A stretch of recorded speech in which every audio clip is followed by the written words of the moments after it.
السلام عليكم ورحمة الله وبركاته. نحمده ونصلي ونسلم على رسوله الكريم وعلى آله وأصحابه أجمعين أما بعد। প্রিয় দর্শক শ্রোতা, শুরু করছি আমাদের দর্শক তাফসীর মুখতাসার ওয়াল মুয়াসসার এর আজকের দর্স। প্রথমে আমরা তেলাওয়াত করছি আজকের যে আয়াতে কারিমার তাফসীর করা হবে, সেই আয়াতে কারিমার আমরা তেলাওয়াত করছি সূরাতুল বাকারা 30 নম্বর আয়াত থেকে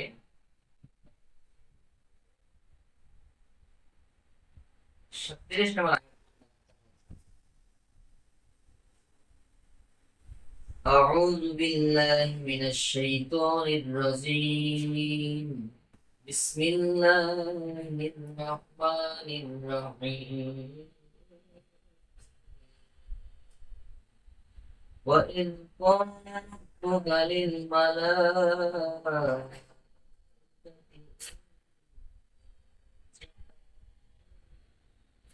أرض خليفة قالوا أتجعل فيها يفسد فيها ويسفك الدماء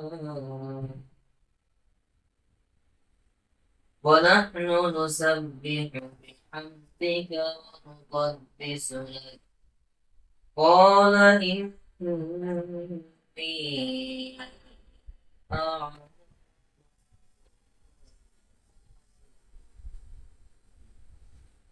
وعلم آدم الأسماء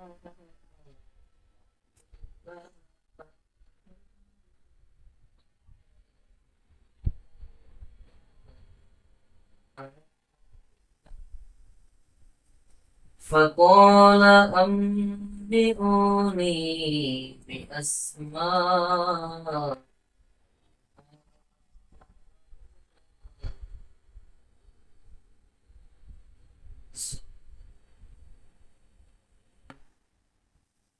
قالوا سبحانك لا علم لنا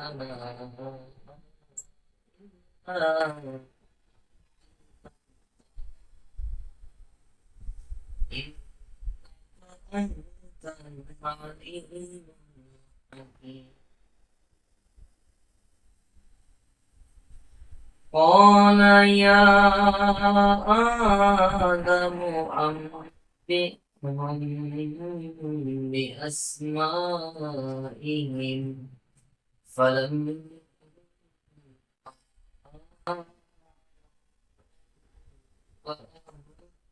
بأسمائهم قال ألم أكن لكم إني أعلم غيب السماوات وأعلم ما تبدون وما كنتم تكتمون. وإذ قلنا للملائكة اسجدوا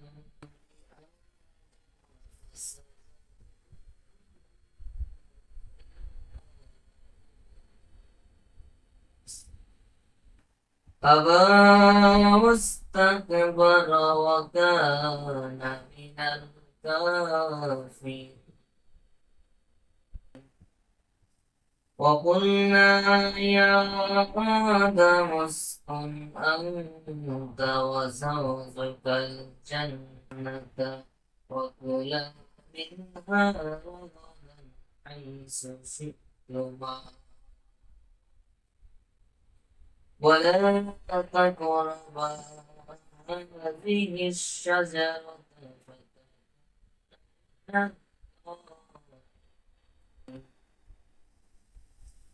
فأزلهما الشيطان عنها فأخرجهما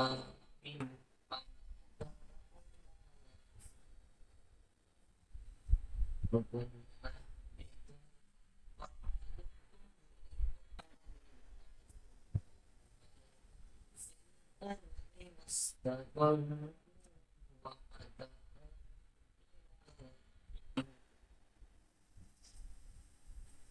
فتلقى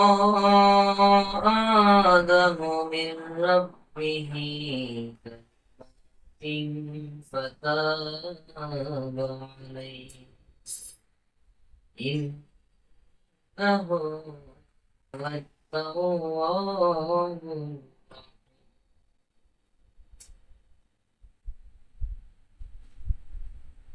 صدق الله মহান রব্বুল আলামিন কোরআনুল কারীমের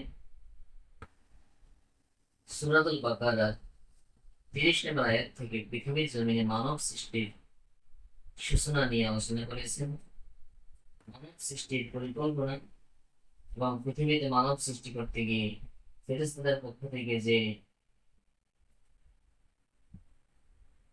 আল্লাহ রাব্বুল আলামিন যে পরীক্ষা নিয়েছিলেন এবং হযরত আদম আলাইহিস সালামকে ফেরেশতাদের মাধ্যমে সিজদা দিয়ে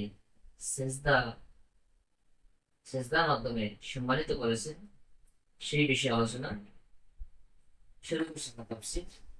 ওয়াইজ ক্বালা রাব্বুকা লিল মালাইকাতি, স্মরণ করুন সেই সময়ের কথা যখন আপনার প্রভু ফেরেশতাদেরকে বলেছিলেন, ইন্নী জাইলুন ফিল আরদি খলিফা, আমি পৃথিবীতে খলিফা, আমার প্রতিনিধি প্রেরণ করতে চাই, খলিফা প্রেরণ করতে চাই। বল, তখন ফেরেশতারা বলে, আতাজআলু ফিহা, আপনি কি সেখানে এমন কাউকে পাঠাবেন, এমন কাউকে প্রতিনিধি নির্ধারণ করবেন, ইউফসিদু ফিহা, যার সাথে ওয়াসফিকু দিমাআ, এবং রক্তপাত করবে, খুনাখুনি করবে, রক্তারক্তি করবে, এমন কাউকে সৃষ্টি করবে। মূলত বিষয় হচ্ছে আল্লাহ রাব্বুল আলামিন পৃথিবীতে মানুষ সৃষ্টি করবে একবার পূর্বে জিন জাতি সৃষ্টি করেছিলেন, তারা পৃথিবীতে এরকম রক্তপাত করেছে, পরবর্তীতে জিন জাতি পৃথিবীতে আল্লাহ রাব্বুল আলামিন খেয়ে নিয়েছেন। তো পরবর্তীতে যখন মানুষ সৃষ্টি করবেন তখন এদেরকেও সেই জিনদের মধ্যে যে দুইটি স্বভাব ছিল, শাহওয়াত এবং আকলে সালিম, দুইটি দিয়েছেন মানুষদেরকে, দুইটি দিয়ে সৃষ্টি করার জন্য ফেরেশতারা এরকম প্রশ্ন করছেন যে এই আকলে সালিম এবং শাহওয়াত এই দুইটি থাকার কারণে পূর্ববর্তী জিন জাতিরা তারা পৃথিবীতে এসে রক্তারক্তি করেছে, খুনাখুনি করেছে। এখন মানুষও যদি এইভাবে সৃষ্টি করেন এই দুইটি সালিম এবং শাহওয়াত, তাহলে এরাও তো সেরকম করবে। এজন্য ফেরেশতারা আপত্তি করেছিলেন যে এরকম সৃষ্টিকে আপনি সেখানে করবেন, এরকম বরং আমরা তো আপনার প্রশংসা সাথে আপনার তাসবিহ পাঠ করছি এবং পবিত্রতা ঘোষণা করছি, আমাদের তাসবিহ এবং পবিত্র ঘোষণা করার জন্য আমরাই যথেষ্ট।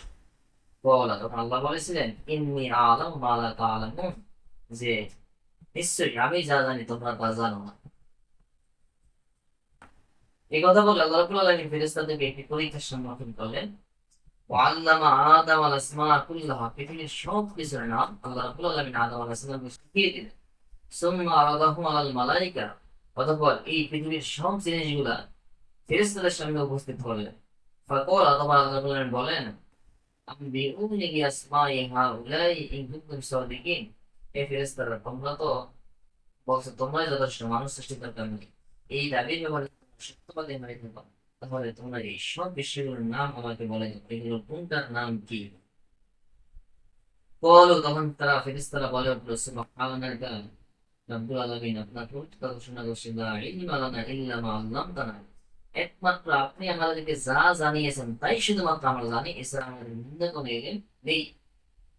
ইন্নাকা আনতাল আলিমুল হাকীম, নিশ্চয়ই আপনি মহাজ্ঞানী, মহান প্রজ্ঞাময়। তখন ফেরেশতারা যখন আল্লাহ রাব্বুল আলামিনের পক্ষ থেকে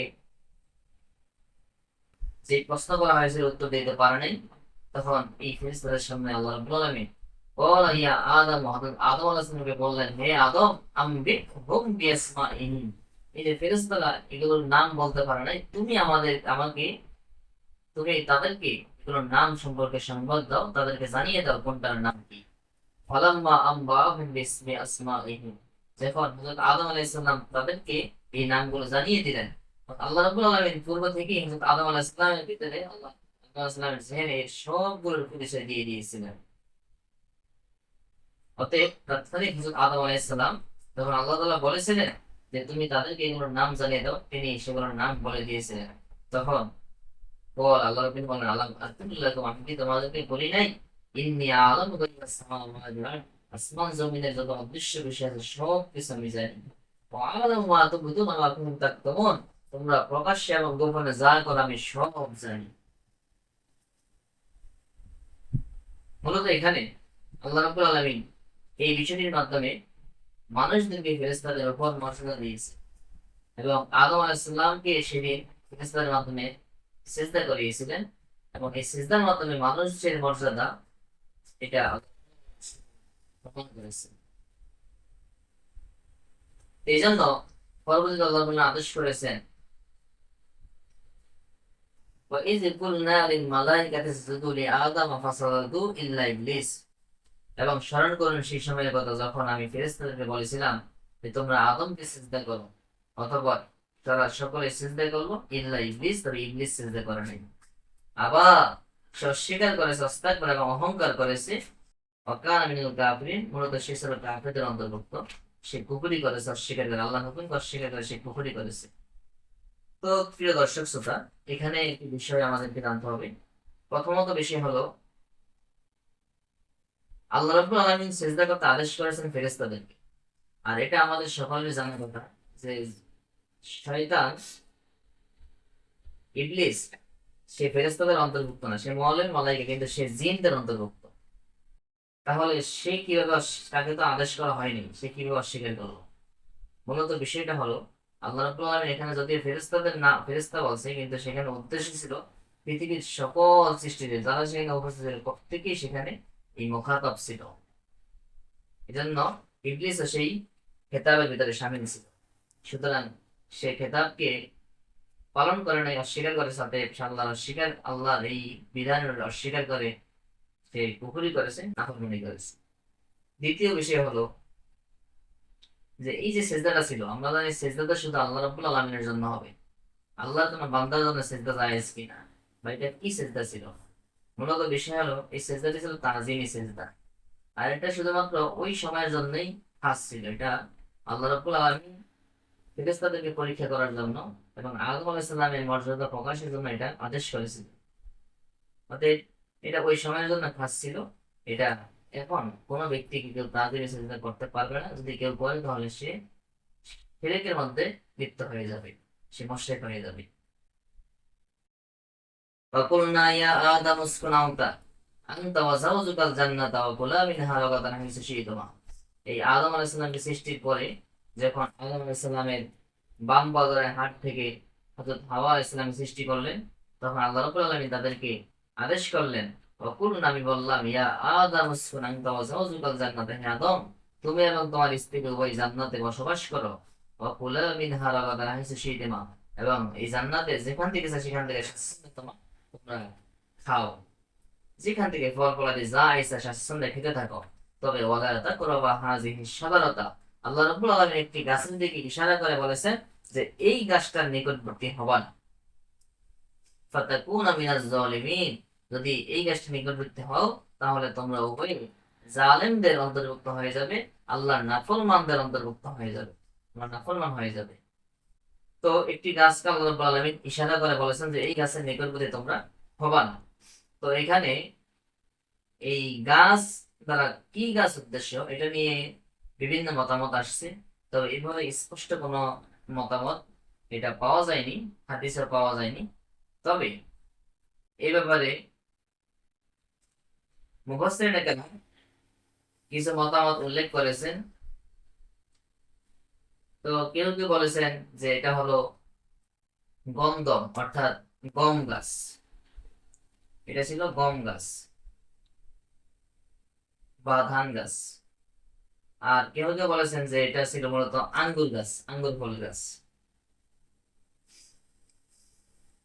আল্লাহ রাব্বুল আলামিন এই গাছ থেকে ফল খেতে নিষেধ করছেন, আর বাকি জান্নাতের যত ফল ফলাদি যা ইচ্ছা স্বাচ্ছন্দ্যে খেতে আদেশ করেছেন, বলছেন খাও, তোমাদের জন্য সব উন্মুক্ত, শুধুমাত্র এই গাছটার নিকটবর্তী হবে না, এটার ফল খাবা না। ফাজাল্লাহুমা শাইতানু আনহুমা, অতঃপর শয়তান তাদেরকে সেখান থেকে পদস্খলিত করলো। ফাআখরাজাহুমা মিম্মা কানা ফিহি, তারা যে জান্নাতে ছিল সেই জান্নাত থেকে অবশেষে তাদেরকে বের করে ছাড়লো, শয়তান তাদেরকে অবাধ্য করিয়ে ছাড়লো। অর্থাৎ শয়তান তাদেরকে কুমন্ত্রণা দিয়ে প্ররোচনা করেছে যে আল্লাহ রাব্বুল আলামিন তোমাদেরকে এই গাছের ফল খেতে নিষেধ করেছে, কারণ এটা হলো সাধারণত খুদ স্থায়িত্বের গাছ। অতএব এই গাছের ফল যদি কোনো ব্যক্তি খায় তাহলে সে জান্নাতে স্থায়ী হয়ে যাবে। কিন্তু আল্লাহ রাব্বুল আলামিন চাচ্ছেন না যে তোমরা জান্নাতে স্থায়ীভাবে থাকো, এই জন্য তিনি এই ফল খেতে নিষেধ করেছেন। সে আদম আলাইহিস সালামকে এই প্ররোচনা দিয়েছিল, কিন্তু আদম আলাইহিস সালাম তার এই কুমন্ত্রণায় সাড়া দেয়নি। অবশেষে সে হযরত হাওয়া আলাইহিস সালামকে কুমন্ত্রণা দিয়েছে। তো এক পর্যায়ে হযরত হাওয়া আলাইহিস সালাম ইবলিসের কথায় সে মন নরম হয়ে গিয়েছিল, যার কারণে সে এটা খেয়ে ফেলেছে এবং হযরত আদম আলাইহিস সালামকে খাইয়েছিল। ফলে তখন তাদের উভয়ের গায়ের বস্ত্র পোশাক এটা খুলে যেতে লাগলো এবং অবশেষে তারা উভয়ে জান্নাতের গাছের পাতা দিয়ে নিজেদের লজ্জাস্থান ঢাকতে শুরু করে দিয়েছিল। তখন আল্লাহ রাব্বুল আলামিন কুলনা বিতু বাদুকুম লিবাদিন আদুওয়া, তখন আল্লাহ রাব্বুল আলামিন তাদেরকে জান্নাত থেকে বের করে দিলেন এবং বলে দিলেন, যাও এখান থেকে নেমে যাও, আর তোমরা পরস্পর একে অপরের শত্রু হয়ে যাও। ওয়ালাকুম ফিল আরদি মুস্তাকাররুম ওয়া মাতা'উন হিন, আর তোমরা এই জমিনের মধ্যে সেখানে তোমরা কিছু সময় থাকবে।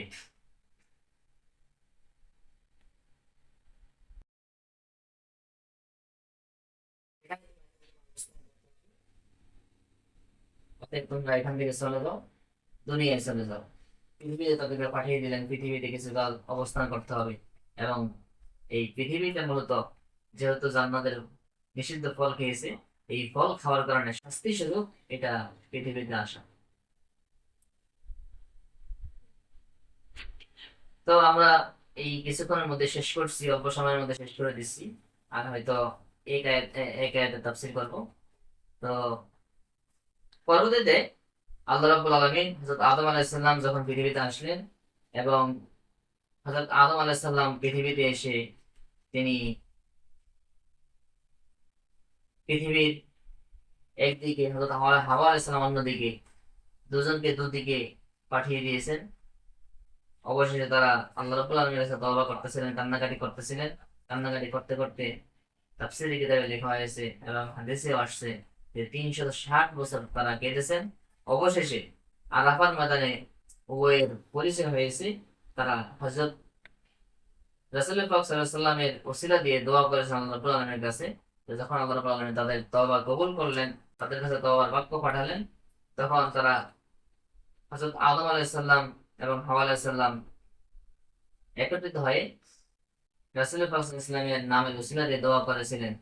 যেই বিষয়টি হাদিসে আসছে যে হযরত আদম আলাইহিস সালাম এবং হাওয়া আলাইহিস সালাম নবীজির নাম দিয়ে দোয়া করেছেন, তখন তাদেরকে জিজ্ঞাসা করা হলো যে আদম, তুমি কোথায় শুনলা, তুমি আমি পাই না। তখন তারা উত্তর দিয়েছিলেন যে আমাকে যখন সৃষ্টি করা হয়েছিল তখন আমি মাথা উঠিয়ে জান্নাতের চৌকাঠে লেখা দেখেছিলাম লা ইলাহা ইল্লাল্লাহ মুহাম্মাদুর রাসূলুল্লাহ। তখন আমি বুঝতে পারলাম যে যেই নামটি মহান রব্বুল আলামিনের নামের সাথে আছে, অবশ্যই এই নামটি তার প্রিয় কোনো নাম। অতএব এই জন্য সেই নামের রসুলা দিয়ে দোয়া করেছে। তো সেই কথা বলেছে ফাতালাক্কা আদম মির রাব্বিহি কালিমাতিন, আল্লাহ রাব্বুল আলামিনের পক্ষ থেকে আদম আলাইহিস সালাম কিছু কালেমা পেয়েছেন, কিছু কালেমা আল্লাহ রাব্বুল আলামিনের পক্ষ থেকে শিখে নিলেন, পেয়েছেন, যেটা আল্লাহ তাকে শিখিয়ে দিয়েছিলেন। অতএব ফাতাব আলাইহি, তিনি এই কালেমাগুলো পেয়ে এই কৃত ভুলের তওবা করলেন। তার কালেমাগুলো দ্বারা তার কৃত ভুলের তওবা করলেন। ফলে আল্লাহ রাব্বুল আলামিন তার তওবা কবুল করলেন। ফাতাব আলাইহি, আল্লাহ রাব্বুল আলামিন ফলে তার তওবা কবুল করলেন। আর জেনে রাখা উচিত ইন্নাহু আত-তাওয়াবুর রহিম, নিশ্চয় আল্লাহ রাব্বুল আলামিন তওবা কবুলকারী, তিনি তওবা কবুল করে থাকেন। তো কোনো ব্যক্তি যদি আল্লাহ রাব্বুল আলামিনের কাছে তওবা করে, তাহলে আল্লাহ রাব্বুল আলামিন খাঁটি তওবা করলে অবশ্যই তওবা কবুল করেন, তিনি মাফ করে দেন। এইটি একটি জ্বলন্ত প্রমাণ।